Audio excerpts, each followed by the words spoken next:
think you know how big 12 inches is. Well, I guess it depends on what we're talking about. Do you see that?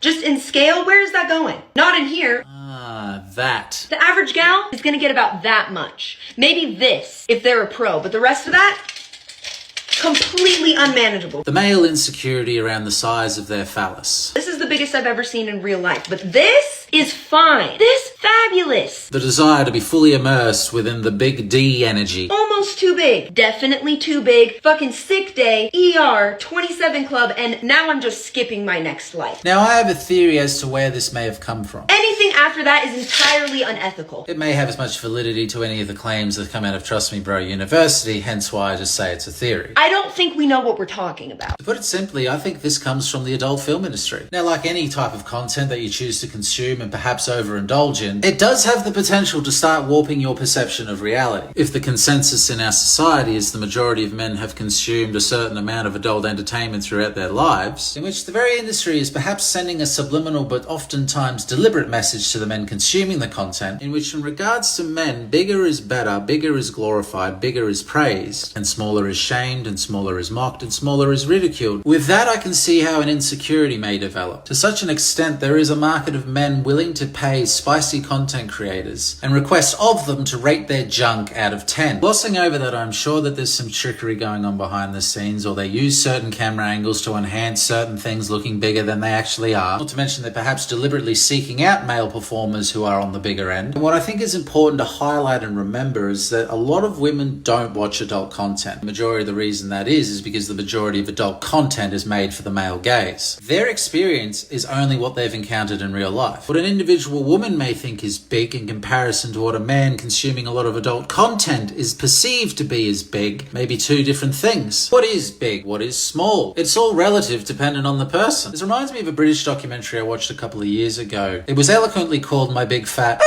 And the premise was simple. They interviewed a couple of men with very large members. They certainly made sure that the audience knew that these dudes were packing. These dudes were showers. I mean, one guy put on his bathing suit and it looked like the eggplant emoji in a sack. But they talk about their experiences and bring up circumstances that I guess people wouldn't think of. Like how they had to be mindful of wearing certain types of clothes in public because they didn't want people staring at them. They talked about being objectified and they didn't sound too thrilled about it. One guy had all of his mates tell everyone around town that he had a big one and he didn't want to be seen for that. He wanted to be seen for who he was as a person. One guy was even considering getting reduction surgery because the women he encountered were put off by it. If you watch this documentary as a grower, you'll have a newfound appreciation for yourself. Bigger isn't always better. If you don't know how to use it, it's useless. Work with what you got and own it. And don't forget, it's a team effort. That's why you've got your hands in your mouth.